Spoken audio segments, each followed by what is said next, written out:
explore some new exercises together. Some of these were some recommendations I've gotten from students, and some are actually, there's like a special thing we're going to do where we're going to go hunting for exercises. We're going to look through a couple of collections and I'm going to play them for you, and we're going to see which ones are great and which ones aren't great. And learning the right exercises is very important in making the most piano practice possible. So let's get to it. And by the way, this is a live lesson, so as I get these beginner topics underway, I want you to answer this question in the chat. And actually, if you take this the time to answer this question, it would really help me out, because it would just start to get the discussion going around this stuff. And the question I have for you is, do you have a piano warm-up routine? Yes or no? And if you want to give me any more information on what your warm-up routine may be, that would be great. Leave it in the comments. Again, maybe in a few minutes I'll take a look at what our answers are, and that so we can all kind of share and learn, and share our experiences together. So while you answer that, hopefully, I want to talk about the first collection of exercises here, which is the Mikrokosmos by Bela Bartok. And I really like these. This was a suggestion from our viewer and mod, Sam. If you guys have attended live, you probably know who Sam is or seen them around. And let's just kind of like take a look at these and go over maybe some of the benefits and why I like these so much. So this collection here, I'm going to try to include a link in the description for you, but it is called Mikrokosmos, Mikrokosmos. But yeah, again, I'll try to have a link in the description. If I forget, let me know and I'll get it to you. Anyway, what I really like about this set of exercises is that they start out super duper simple. So these are great for beginners, and a lot of them, especially in the beginning, involve playing in parallel, meaning we're playing the same notes just an octave apart, like this.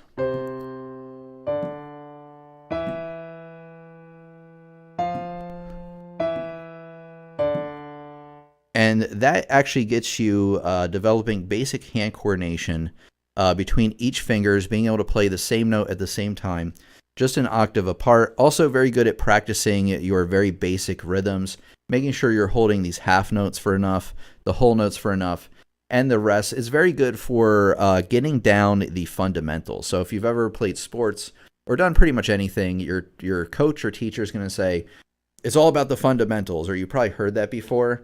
And, music is the same way. Mastering the fundamentals is super duper important. All right, good morning, guys. Good morning, Mark. Good morning, Raflex. Thank you for coming. All right, great. Great. Thanks for coming, guys. I have a question for you in the chat. Please let me know. Do you have a piano warm-up routine? Yes or no? That's a very simple question. If you want, you can let me know what your piano warm-up routine is, but it would really help me out if you could just take a few seconds to kind of answer that. And in the meantime, we will continue. So I want to talk about some other reasons I love this collection of exercises so much. First, it's great for beginners. Two, it's what I call progressive. Now, we're not talking politics-wise. We're talking about that each exercise builds on the one that you just played. So this one is like the same type of patterns, but they add a little more to it. So it gets progressively harder, but only in little increments as we go.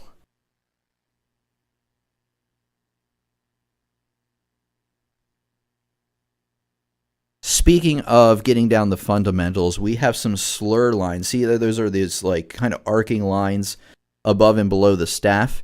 And what that is getting you to do is to practice basic phrases. So when we play music, right,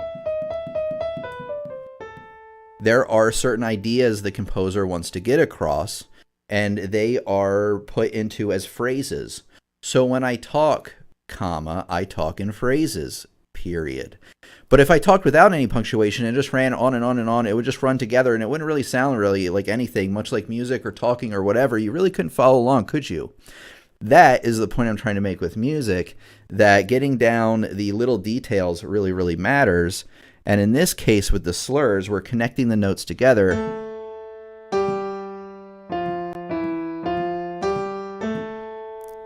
And then between each of the slur lines, we have like a little bit of a gap of a sound. And that's kind of like our period. And then we're starting a new sentence here.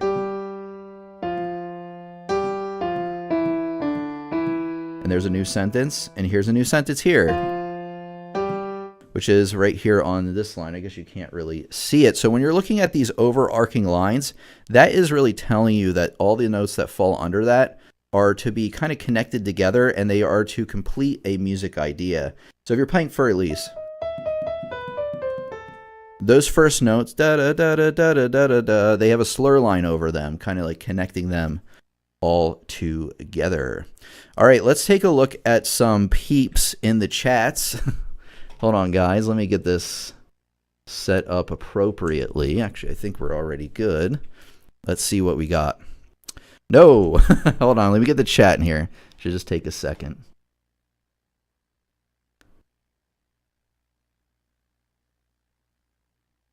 There it is.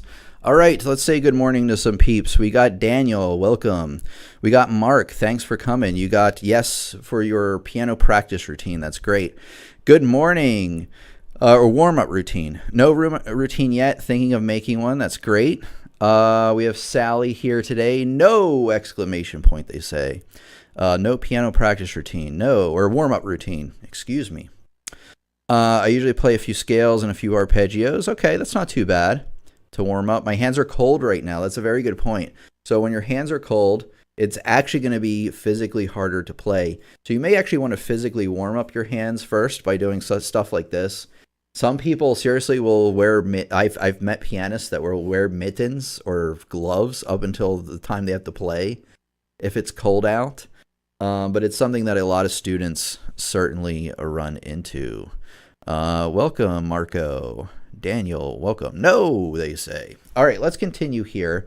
That is very good to know because that kind of lets me know that maybe I should craft, some more warm-ups for you guys to work on.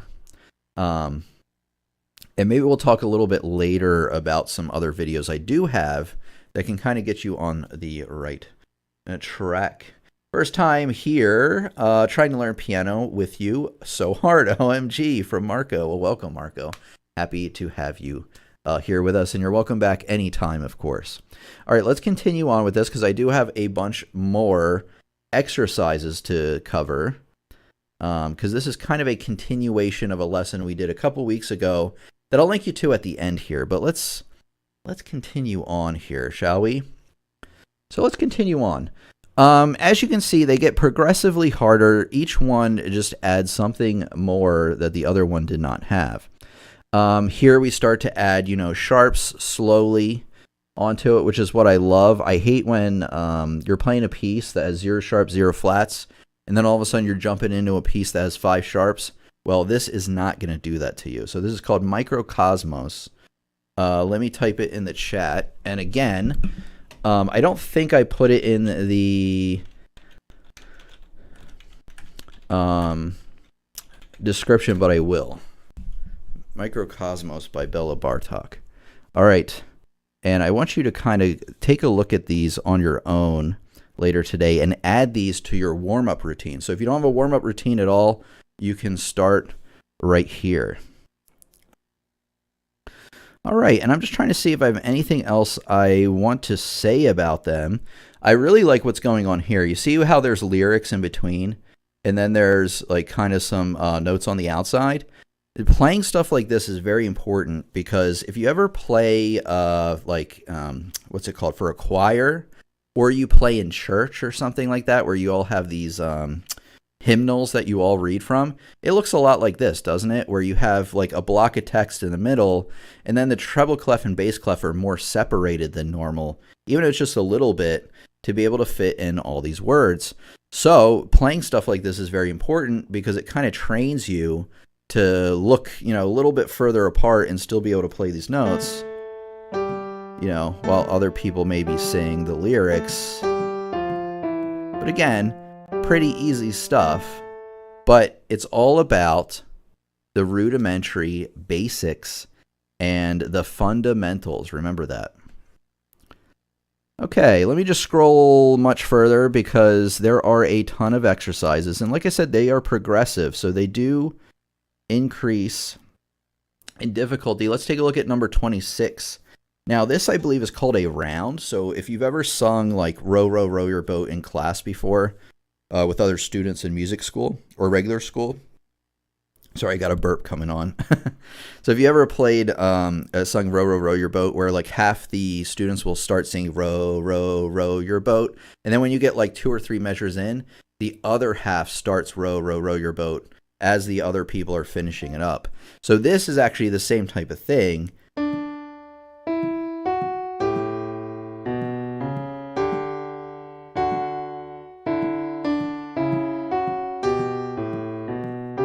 It's not exactly the same, but you can kind of see it where the treble clef comes in at the top, and then the bass clef comes in with the same type of pattern of notes. But then it kind of does change it up a little later on, but it's pretty much the same thing. So I think it's called a round. Correct me if I'm wrong. It's been a long time since I've come across this, but it's that row, row, row your boat thing where you sing. I think it's called a round. All right. How you guys doing? Good? All right, let's continue here. So we got more of that. Let's just really, like, you can see here by the scroll bar on the side. I don't know if you guys can see it, but it is a huge collection of exercises. And you can see it goes for quite a while. As we get towards the end here, we're in different time signatures, different, like, kind of patterns of notes with chords and things like that. This looks real interesting right here. Let's see. Can I sight read this? Oh, man. So you really, there's a lot of thinking that goes along in these later exercises that I actually want to practice some of these. Maybe I'll do that and we'll have a follow-up lesson. Look at this one. Starts in 3/2 time signature. So that's 3 half notes in each measure. And then we go to 4/4 and 5/4. Oh my goodness. To tell you the truth, you're not going to see this in music a whole lot, but you will see it. So the thing I love about these is that this will prepare you for playing a lot of really useful stuff when you proceed, learning piano. Let's just take one more quick look at these, and then I want to move on. I want to do what we call, I invented it, okay? It's called exercise hunting. It's very complex, very well thought out. You're going to see why I'm laughing in a second. All right, anyway, as you can see, like, there's just so many different types of note patterns. We got staccatos now in 7/8 time signature. Remember with time signatures, it's always the top number 7, so that's how many beats in a measure, and then the bottom number is 8, right? So 7/8 notes in each measure. That's how I always like to think. But anyway, take a look at these. There may be a follow-up lesson on this collection later on, since there is so much to cover here. But I think you guys get the idea. And I think any beginner, like if you're just in the first few weeks starting out piano and you know how to read music at least, and you've played a couple pieces, you can start out right from the beginning. It's something a lot of people luckily can handle. Again, you might have to play for a few weeks first, but you can get there pretty quick. All right, any questions about Mikrokosmos? Let's continue here, and let's see what we have coming up here. And then maybe we'll talk a little bit about warm-up routines and how to maybe craft a good one if we have time. Okay, I have question 2. This is very important. If you could please answer, it would really help me out. The question is, how many scales have you learned? So remember that there's 1, 2, 3, 4, 5, 6, 7, 8, 9, 10, and 11. So do you know all 11 of your major scales, or how many scales do you know? Somebody said, yes, I do. So do you know all your scales, or you know some? All major, some minor. That's good to know, actually. That gives me a little bit more information to go on. So keep sharing if you have experience with scales. Would love to know. That all major, some minor thing tells me that I probably need to cover minor scales and minor things in general in the future. So thank you for that. And if you want to continue answering, I will read off your chat. All right, now guys and gals, it's time to go hunting. So one website I really like, and it's so weird because if I put this URL in, well, let's get this here first. If I put this URL in the description and you click on it, it will not work. It's very weird. But it's just pianoexercises.org, and that's it, right? And what I would like to do is I realize I've never looked at a lot of these other composers. So I would real quick like to kind of take a look and see if there's some maybe hidden gems in these collections of exercises. So let's look at Bertini first. I'd never even heard of Bertini. I know there's some piano somewhere that's like, how have you never heard of Bertini? Okay, let's take a look here at what we got. Okay, so I do not recommend this Bertini for beginners for a few reasons, and it's one that we have a lot of very fast patterns going on. It says Allegro right in the beginning. You see that quarter note equals 132. That's pretty fast. Now, when you learn these exercises, this is very important that you want to, this is how it works, okay? When you learn pieces or exercises, I like to layer it like a cake, okay? And the most important layer or foundation of the cake is getting the right notes, okay? Then after that, it's getting the right rhythms, okay? So first I would just, am I hitting the right notes? Am I getting in the right hand position? You know, the little details like staccato, you're not going to worry about that at first, right? I just worry about the notes, my first playthrough or a couple playthroughs. Then I try to get more of the rhythms down, especially if there's like a measure that has really tricky rhythms. I will tend to mark it down and then start my next practice session cleaning up those measures. So it's notes, then it's rhythms, and then the next layer on the cake is probably dynamics, which is how loud or soft you play. And then above that is articulations, which are the small little details like, are you playing this note shorter? Are you playing this note a bit longer? Are you playing it with more force? Are you playing it with force and then you're letting off right away? There's a lot of different ways to play these notes, playing them for their full value, things like that. So again, the very base of the cake is notes. Then the next layer up on the cake is rhythms. The next layer up is dynamics. And then the last layer is articulations. And actually there's one more layer, and this is the point I was getting to, is that the very last layer of the cake is speed. And where a lot of students mess up is they'll see Allegro, and they're like, man, I got to play Allegro right away. No, you don't.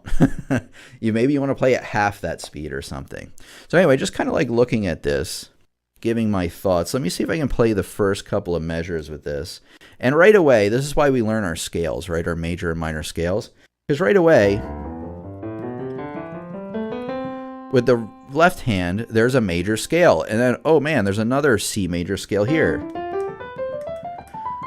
And because I've been practicing my scales, which we've talked about pretty recently, I can immediately identify them, have the correct fingering, everything. And that's why, guys, the fundamentals are so important. And that's why you have to get them down.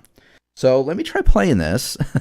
It might be interesting, but again, I'm sight reading it because it's the first time. And I'm going to play it way slower than it needs to go. But we'll see how we go. Again, it's layer one. We're trying to get the notes down.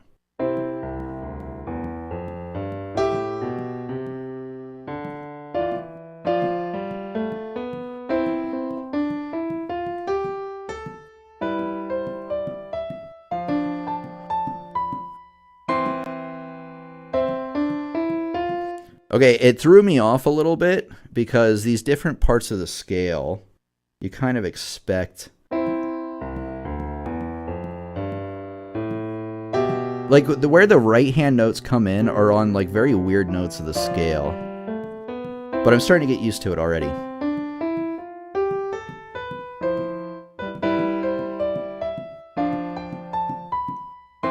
There we go, nice and slow. And then I'd probably maybe do another line, just learning the notes, and then I'd go back and I'd try to get more of the rhythm, really counting out the 1, or 1E and a 2E and a 3E and a 4E and a 1E and a 2E and a 3E and a 4E and a 1. Actually, that helped. Counting out loud for once in my whole life actually helped me play this better, because it helped me really line up the treble clef notes and the bass clef notes. So count out loud, guys. It actually does help. Okay. Again, I see a lot of scales here, even continuing on. There's a D major scale. And because I played that scale so many times, I know that, right away. Pretty easy.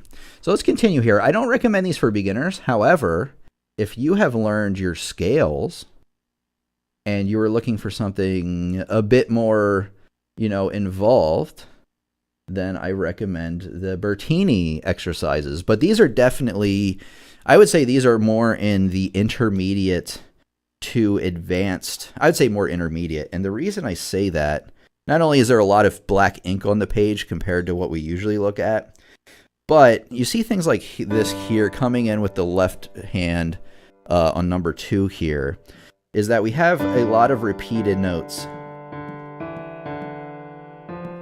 Let me try that again. See how it has, and there's a specific fingering for these notes. This is actually a very tricky type of thing.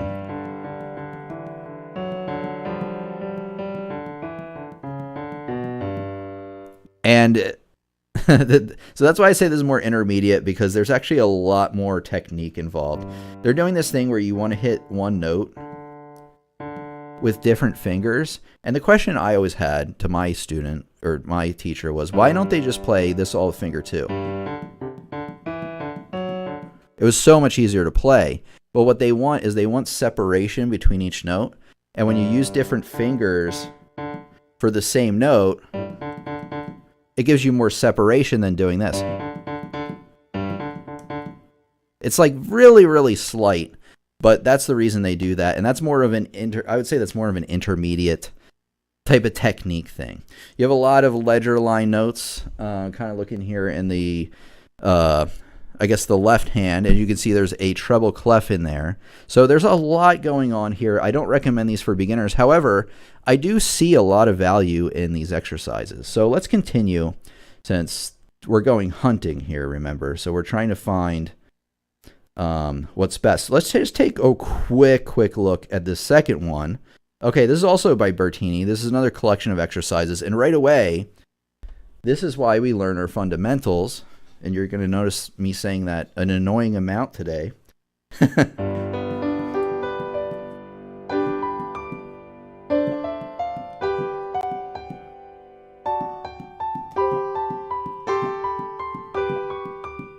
And then so on and so forth. But right away, my point is, I see a G major arpeggio. And that's why I was able to play that open measure pretty decently. I mean, it wasn't up to speed, but I was able to get the right notes because I know right away, G major arpeggio is G, B, D. It's just doing that up a few octaves like that. All right, any questions about what we're doing so far, guys? Let's continue. All right, let's look at easy studies really quick, because I did say that those were more for maybe intermediate players.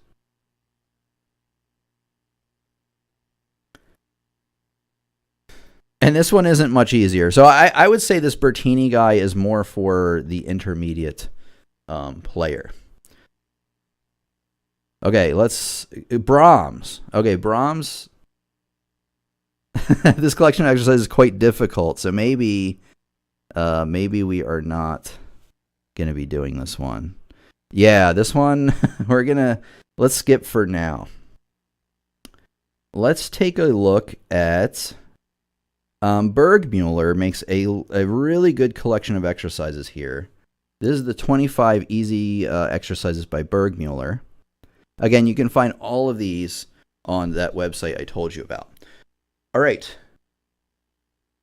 I just try not to get overwhelmed with all the future exercises I can hopefully do. Okay, I'll keep that in mind. I'll tell you what, we'll kind of dial it back just slightly here. But let's talk about this one exercise, and then I kind of have some tips for you guys on playing some of these. So that's what we'll do. I don't want to overwhelm you. I know showing you some of this stuff can really kind of boggle your mind down. But here's one for easy people. So the Burgmuller is great for easy, and so is the Bela Bartok that I told you about, the Mikrokosmos. But let's take a look here. What I like about this one is it has very simple patterns between each hand and a lot of repetition. But because the notes are easy, as a more intermediate advanced player as I am, it allows me to focus more on, dynamics. And of course, it's hard to play and talk at the same time. But I recommend you check out those. I recommend you check out the Mikrokosmos, and you can take a look through those when you get a chance. So what I want to do with the remaining time we have left is I want to talk about, a warm-up routine that I kind of recommend for beginners to start out, because we had a few people say, here it is, say they didn't have any warm-up routine. So this is what I recommend you do, okay? So if you are brand new to learning piano, you want to start with 5-finger exercises. And what you do is you put your leftmost finger, say on C, and you lay the rest of your fingers across the next consecutive notes. Then what you want to do is you want to play from C, the bottom note, up to the top note, and back down. And that's really just to get like very basic coordination, and getting you used to putting your hand in a certain position, right? So you want to do it over C. I would do it over G too. And I would do it in 2 more places to start out. I would do it in D. Now you got to be careful. With D, there's an F sharp in here. And when you start learning your scales, it's going to really start making a lot more sense. And then I would do it over A. And that one has a sharp in the middle too. You'll have to be careful. So C, G, D, and A. I want you to practice that later today if you can. Then what I would do is, once you feel really comfortable with those, is start learning some major scales, which is basically when you put all the notes in a key in order with all the scale notes in between. So the C major scale by definition is from C to the next C and back down. Now you want to do a treble clef, bass clef, but to kind of save time today, because I could go over all the scales and stuff, and that would take 2 hours. But what I recommend you do is to pick up the complete book of scales, chords, arpeggios, and cadences. All right, guys, you got any questions for me? I know that is a lot of stuff to kind of show you. Do you want to see more exercises? Let me quickly look to see if I know, like, for sure, if I am familiar with any. Schumann usually makes some good stuff. Let me take a look here.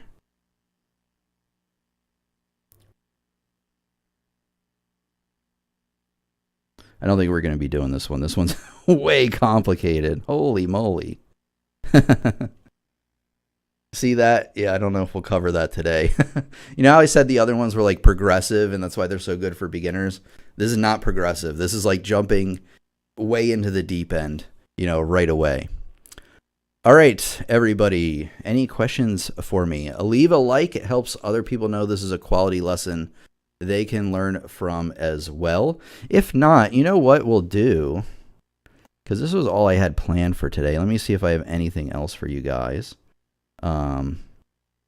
Yeah, okay, I do have a little bit more, so let's continue. Oh, you know who we should cover? Now, I have covered these a lot in other lessons, but I want to tell you about them if you're new.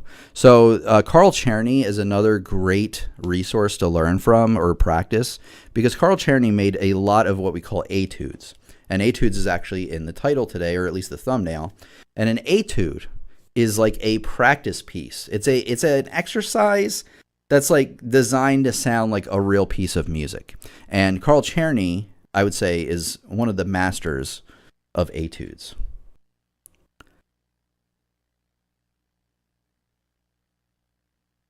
So again, like 100 progressive studies, what's great about it is it starts out super duper simple. but each one builds a little bit on the last one. So take a look at these if you get the chance. I actually have some announcements I want to give you guys. Oh boy, no lack of complexity with this instrument. Well, don't let it get to you, okay? I know that sometimes when you jump in the deep end or you see what the deep end looks like, it can be kind of scary.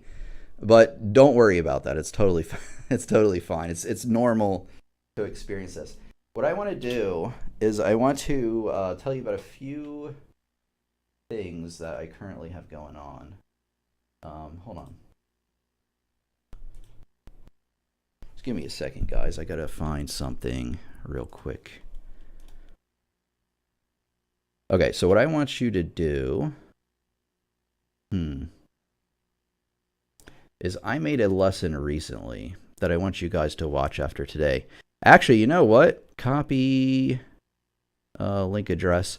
I want you to look at this. This is a video called Practice This Every Single Day If You're a Beginner. I think it's a great follow-up to what we're talking about today. So what I want you to do is watch this next. Basically, what to practice.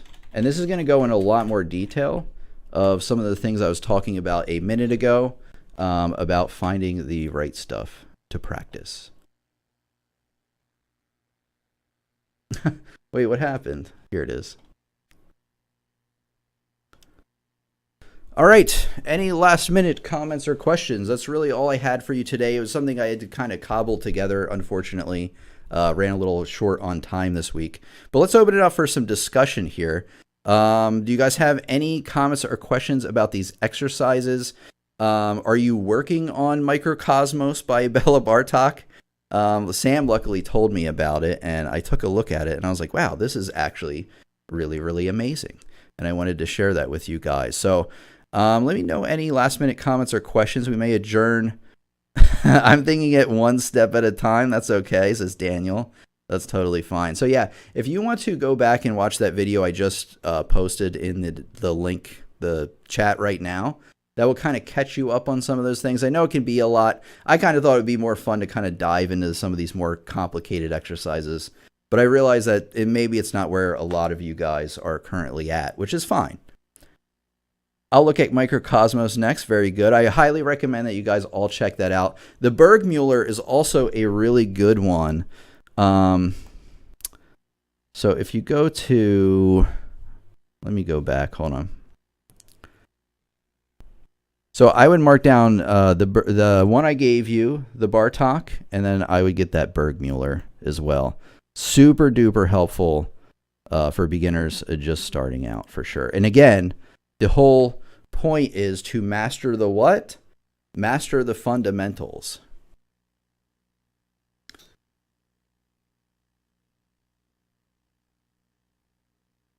Reflex. How do I say your name?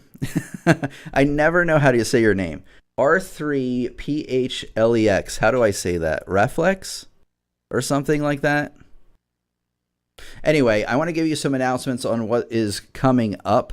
I'm like 90% sure there's a new lesson coming out tomorrow. There's some things I need to work on it after we are done today, actually. So if you don't know what the schedule is, every Saturday we meet live. And then every Sunday, there's a new lesson coming out. And every once in a while, you know, if something crazy happens, we'll take off. But so we meet today live, and then tomorrow there will hopefully be a new lesson. I kind of ran a little short on time this week, but we will continue on. Reflex. Reflex. Reflex. You're probably going to have to remind me of that a few times. Because I can never, whenever I see your name, I'm just like, what is that? Reflex. It makes sense to me now. Reflex. Like if I actually sound it out, reflex. Okay, I'm going to try to remember that. All right, guys, I'm going to be, I don't know, maybe we should end it now. I know it's a little bit early. My name is Michael. It's fine. Okay, reflex. I'm definitely not going to remember that. I can't remember people's. Well, I can. I don't know. Maybe I'm selling myself short on this one. We don't have our regular, like, well, you're a regular, but we don't have our other regulars today. Oh well. Okay, I want to tell you yeah, we're meeting next week. I don't no, I will tell you actually what the topic is. That's what I was thinking about. The topic next week is all about the bass clef. So if you're like, I've always needed more practice on the bass clef, and I need to master the bass clef because it's the one that always gives me trouble, which is very normal. Well, you're not going to struggle with it much longer after next week. YouTube is funny. They changed it to handles instead of real names. Or maybe it's a stream setting. Maybe it is. I don't know. Oh, nice bass clef. Yeah. Yeah. So if you, I get that a lot. Like some students are like, oh, you always give the examples in treble clef, but I always struggle with bass clef. Well, I do listen, guys. I know it doesn't seem like I do sometimes, but I do. And I also can't, well, I don't want to get into it. When you run a YouTube channel, you want to listen to your audience, but you also can't take every little suggestion because you just don't have time, or maybe the person's opinion isn't quite, in line with what you want to do or whatever. Anyway, guys, I'm going to end it today. That's all I have for today. Like I said, I thought the hunting for exercises thing would have been a little more enthralling, but we learn along the way and we adjust. Anyway, guys, it's been your piano teacher, Tim, here. I want to thank you all for coming today. We got Reflex here, or AKA Michael. We got Daniel. Thanks for coming here. That would be a good note to end on. Yeah, I agree. All right, guys, have a good one, and I'll see you next time.